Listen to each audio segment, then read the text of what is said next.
जय हिंद दोस्तों, welcome to joker में। दोस्तों, आज हम फिर से जुड़ रहे हैं निपुण अलाम्बियान सर के साथ। निपुण सर, आपका बहुत बहुत स्वागत है हमारे चैनल बहुत जोकर में पर। बहुत धन्यवाद सर।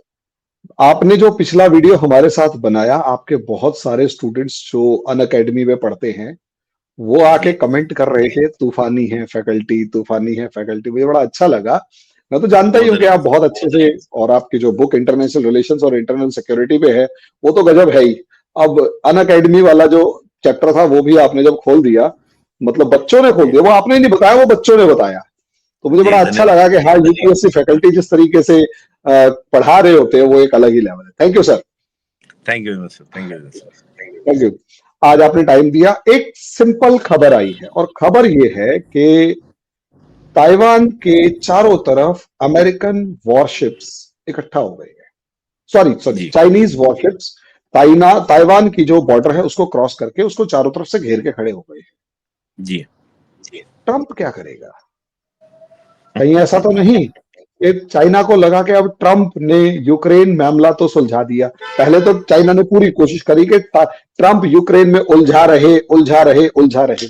बाइडन से लेकर यूरोपियन यूनियन से लेकर गहरे राज्य से लेकर चाइना तक हर कोई कोशिश कर रहा था कि यूक्रेनियन वॉर खत्म ना हो, लेकिन समस्या ये है वो खत्म हो गया।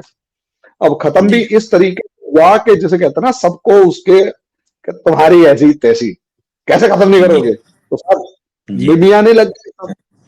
अब चाइना को समझ में आ गया यार, वहां से तो ट्रंप फ्री हो गया। अब उसके बाद वो जी। उलझा हुआ था हमास में, हमास से भी फ्री हो गया। उससे पहले जी। अगर हम देखें तो हिजबुल्ला वाले मामले को बाइडन ही निपटा के गया था। होतीज जी। वैसे चुप बैठ गए हैं, ईरान को जी। बांध के खड़ा कर दिया, अब बचा चाइना। अब चाइना जी। घबराया हुआ। जी। ये ट्रंप इम्पैक्ट है या कोई और रीजन है? हरिवंश सर की देखिए, इसमें दो तीन चीजें मैं कहूंगा आपको। पहले तो मैं धन्यवाद दूंगा कि आप बार बार मुझे अपने चैनल के माध्यम से जुड़ने का मौका दे रहे हैं। और बड़ा अच्छा आप तारीफ कर देते हैं। उन सभी स्टूडेंट को जो आपके चैनल पे आके कमेंट किए, उनको भी मैं बहुत बहुत धन्यवाद दूंगा। और मैं तो थैंक मानता यू हूँ सर। कि एक जो विद्यार्थी होते हैं वही एक शिक्षक को प्रसिद्ध करते हैं। तो उनका सभी का धन्यवाद। मैं जैसे आपने बात की थी कि सर तीन बातें हैं। एक तो पहले हमको ये देखना पड़ेगा कि ताइवान को लेकर अमेरिका की पॉलिसी क्या है। एक तो ये। दूसरा, चाइना की पॉलिसी क्या है ताइवान को लेकर, ताइवान क्या चाहता है। और तीसरा, इंटरनेशनल कम्युनिटी क्या चाहती है ताइवान को लेकर। और एक पॉइंट इसमें और कि ताइवान का इंपॉर्टेंस क्या है वर्ल्ड इकोनॉमी में और वर्ल्ड फ्री नेविगेशन में। तो ये पांच छह पहलू हैं। इससे टॉपिक आपको क्लियर होगा। आपके दर्शक आपको तो क्लियर होगा ही, आपके दर्शकों को क्लियर होगा। तो मैं इसमें बात कहूंगा, देखिए पहले तो बात क्या है कि ताइवान की इंपॉर्टेंस को हम समझें। ताइवान का देखिए इंपॉर्टेंस दो चीजों में मैं महत्वपूर्ण मानता हूँ। एक तो ताइवान जो स्टेट है, वहां से एक अच्छा खासा क्या होता है कि नेविगेशन रहता है। चाहे वो अमेरिकन शिप की हम बात करें, जो अमेरिका का सामान वहां से गुजरता है, कनाडा का भी, जापान का भी।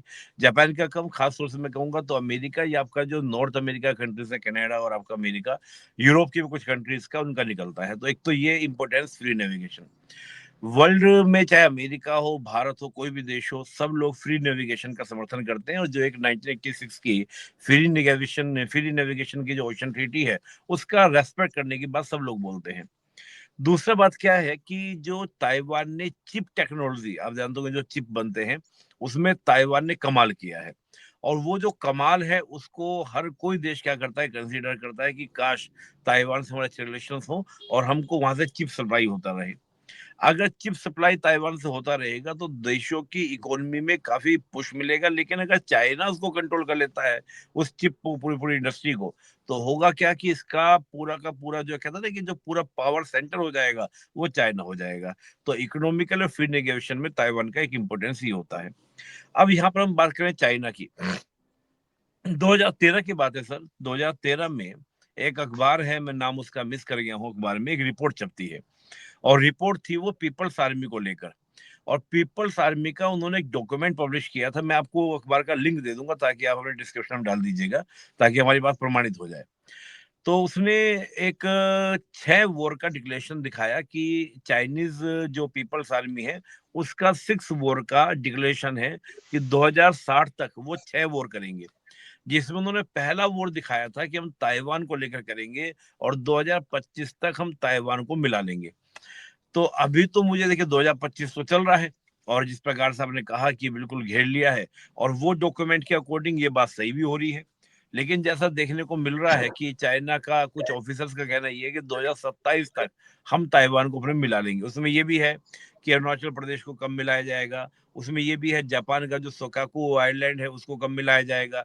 इवन मैं आपको आश्चर्यजनक बात बताता हूँ, 2060 में तो टारगेट रखा हुआ है कि जो रशिया का व्लादिवोस्तोक है हम उसको भी अपने मिला लेंगे। ये 6 वो उसमें डिक्लेयर किए हुए हैं, जिसमें आपका अरुणाचल प्रदेश, सदन तिब्बती वो लोग बोलते हैं जिसको, वो भी उन्होंने घोषणा की हुई है।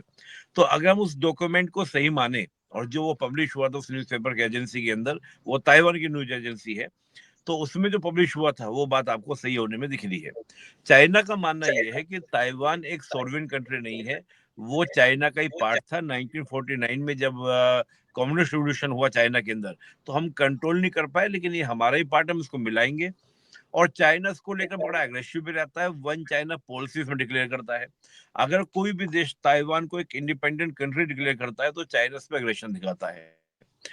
इसका परिणाम यह है कि भारत ने भी ताइवान को आज तक एक इंडिपेंडेंट कंट्री नहीं माना है।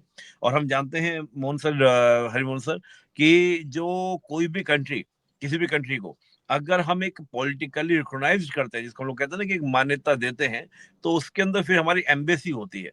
लेकिन ताइवान के अंदर हमारी एक भी एम्बेसी नहीं, काउंसुलेट है, केवल कल्चर एंड इकोनॉमिकल रिलेशंस बनाने के लिए।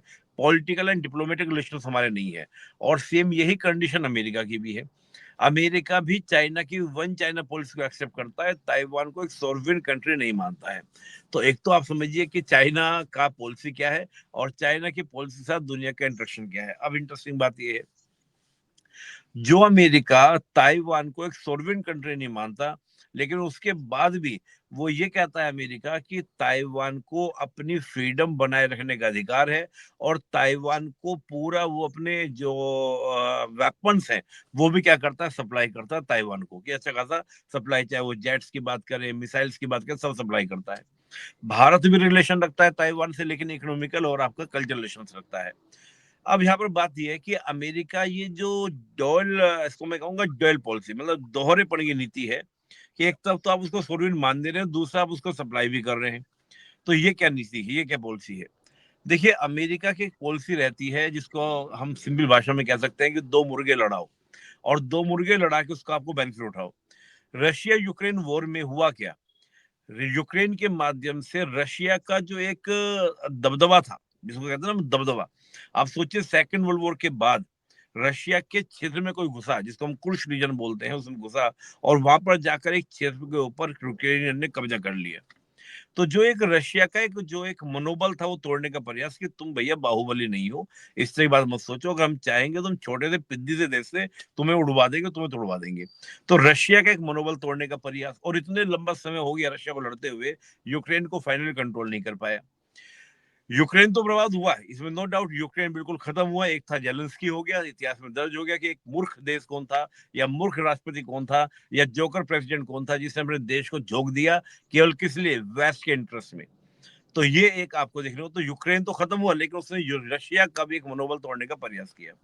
मुझे लगता है कि ताइवान को लेकर भी अमेरिका की यही पॉलिसी मुझे इस तरह की दिखाई देती है, कि कहीं ना कहीं ताइवान के माध्यम से चाइना को नुकसान पहुंचाने का प्रयास, कि ताइवान तुम आगे बढ़ो, हम तुम्हारे साथ हैं, लेकिन जब ताइवान मुड़ के देखेगा तो पीछे अमेरिका नहीं होगा। तो ये अमेरिका की एक पॉलिसी, मुझे ऐसा लगता है कि इस प्रकार की नीति देखने को मिलती है। लिहाजा अब हम बात करते हैं कि क्या, अगर इस प्रकार का वॉर होता है तो अमेरिका क्या करेगा, ट्रम्प साहब क्या करेंगे? देखिए, फॉरेन पॉलिसी हो या इंटरनेशनल रिलेशंस हो, ये कुछ ऐसी घटनाएं जो होती हैं, इनको मैं बोलता हूं कि ये एक टेस्टिंग की तरह से होते हैं, जिसको हम लोग बोलते हैं ना कि एक आपका टेस्टिंग होती है कि आप क्या करने वाले हैं वर्ल्ड में, ऊंट किस करवट बैठेगा, क्या स्थिति बनने वाली है।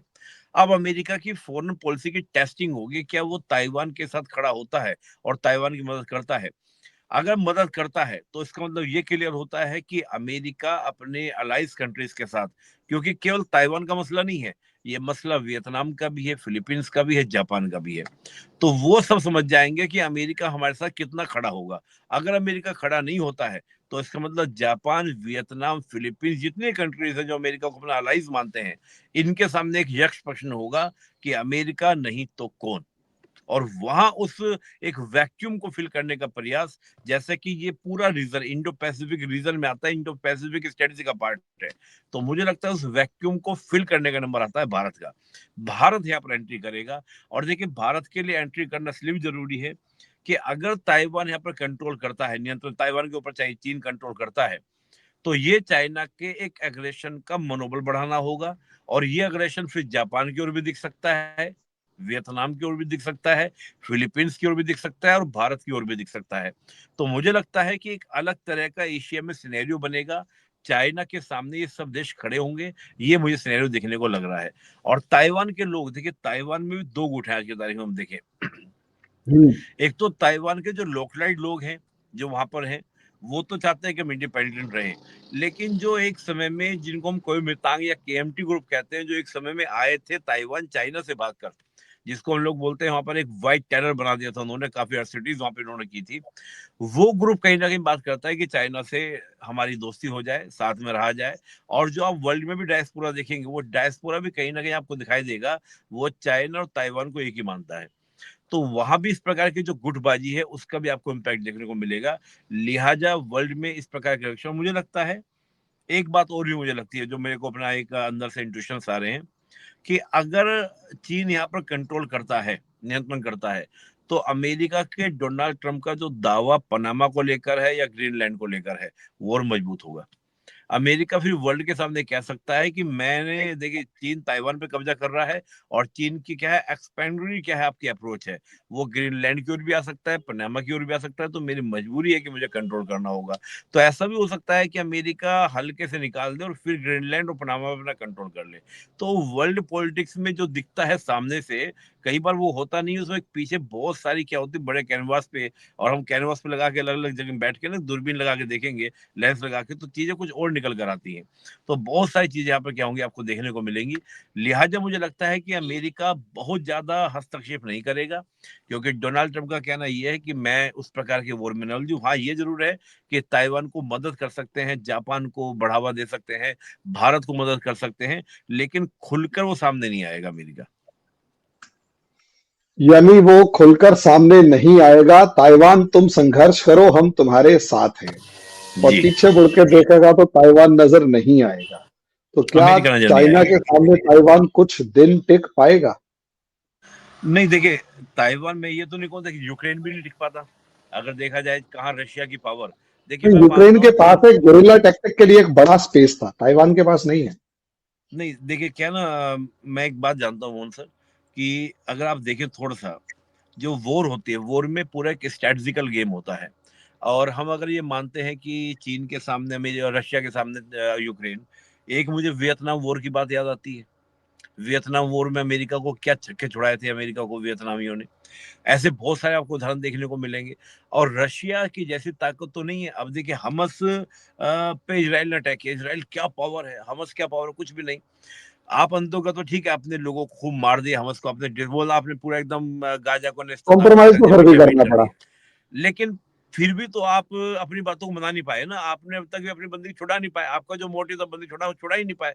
तो किसी भी पावर को इस प्रकार से कर देना, और देखिए जब तक बैक में सपोर्ट मिल रहा है, अगर ताइवान को सपोर्ट मिलता है तो ताइवान, देखिए अमेरिका का इंटरेस्ट भी तो है ना कि ताइवानी लड़ जाए, और जितना ज्यादा लड़ेंगे ताइवानी, उतना ही ज्यादा चाइना को नुकसान होगा। तो अमेरिका अपने बेनिफिट में करेगा, ये नहीं कि ताइवान को कि वो आई लव यू ताइवानी, ऐसा वाली कहानी नहीं होगी, वो लव टू की कहानी नहीं है, वो क्या अपने इंटरेस्ट में। देखिए एक रिचर्ड निक्सन थे अमेरिका के प्रेसिडेंट, वो ये कहते थे कि अगर हम किसी को मदद करते हैं ना, तो हमारा एक बहुत बड़ा मोटिव होता है जो दिखता नहीं है, हम एक बड़े मोटिव से काम करते हैं। वो मोटिव इस तरह के होते हैं, जैसे आप देखिए बाइडेन साहब ने कहीं ना कहीं रशिया का एक जो वो दबदबा था वो तोड़ दिया ना। भाई मैं मानता हूं कि वर्ल्ड में आप दो ही पावर को मानेंगे, देखिए चाइना कितना भी ताकतवर हो जाए, इकोनॉमिकल पावर हो गया, सैन्य भी पावर है, लेकिन आज भी जिसको मैं अपनी देसी भाषा में बोलता हूँ, जैसे आप जहां से, मैं भी वहीं से बिलोंग करता हूँ, लठ बजाने की क्षमता, लठ बजाने की क्षमता सिर्फ दो ही देशों में है, अमेरिका में और रशिया में।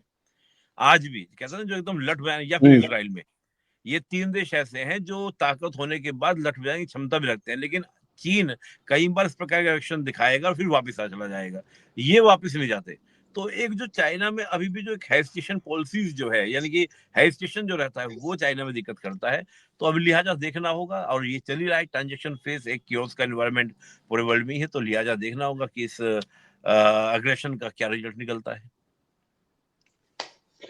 सर देखना होगा कि इस एग्रेशन का क्या रिजल्ट निकलता है, लेकिन मुझे एक डायमेंशन, आपका टाइम की थोड़ी सी शॉर्टेज है, मैं उससे ज्यादा नहीं लूंगा, बस अपना एक नहीं नहीं। डायमेंशन में जोड़ना चाहूंगा कि इससे अगर मान लिया प्रॉब्लम क्रिएट होती है फाइनल, तो ताइवान में जो एक बहुत बड़ा सेमीकंडक्टर इंडस्ट्रीज का हब है वो निकल के भागेगा, और पॉसिबली जी अमेरिका चाहेगा कि वो अमेरिका के पास जाए, चाइना जी जी चाहेगा उस पर तुरंत कब्जा किया जाए, और ये जी। डायमेंशन मेरे हिसाब से एक ज्यादा इंपॉर्टेंट रोल प्ले करेगी, या ये एक उसका इम्पैक्ट ये भी होगा, और शायद अमेरिका इससे बेनिफिट उठाना चाहे।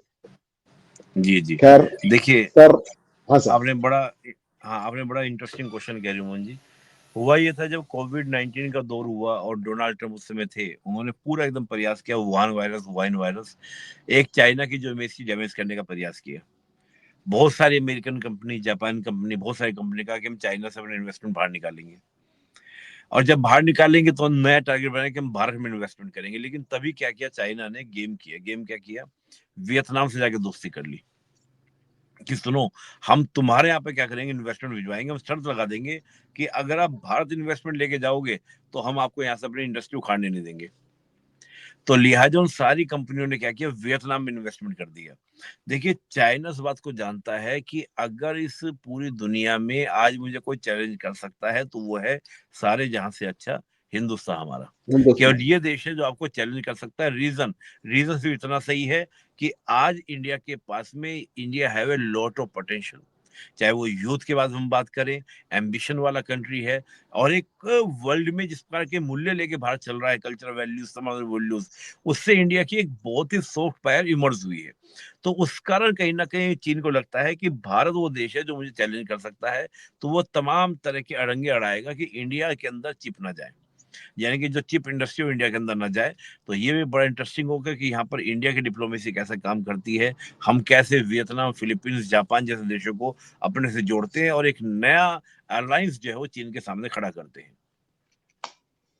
सर आपने जो टाइम दिया उसके लिए बहुत बहुत शुक्रिया, मैं जानता हूँ आपको जाना नहीं है, और मैंने आपका टाइम ज्यादा ले लिया थोड़ा सा, इसके लिए माफी नहीं, मुझे चाहूंगा। ऐसा नहीं है। लेकिन नहीं नहीं, क्या है कोई ना बात नहीं। कि कई बार क्या होता है ना, हमारा काम स्टूडेंट्स वाला है, और जब स्टूडेंट्स ने आके अन अकेडमी वालों ने जाके आपके मामले में तारीफें करी, तो मैंने कहा सोचा अब क्वेश्चन तो पूछने ही पड़ेंगे अब तो, और टीचर बहुत वाली फीलिंग बहुत आपके अंदर भी आ जाती है, मेरे अंदर भी आ जाती है। आप बहुत अच्छा समझाते हैं सर, उसके लिए बहुत बहुत बहुत धन्यवाद, और धन्यवाद। आपने टाइम दिया उसके लिए बहुत बहुत धन्यवाद। जाने से बहुत पहले यही धन्यवाद। रिक्वेस्ट करूंगा कि सर की जो बुक्स हैं उसको एक बार जरूर पढ़ें, इंटरनेशनल रिलेशंस और इंटरनल सिक्योरिटी, और बाकी स्टूडेंट्स के लिए तो अन अकेडमी है ही। सर बहुत बहुत धन्यवाद।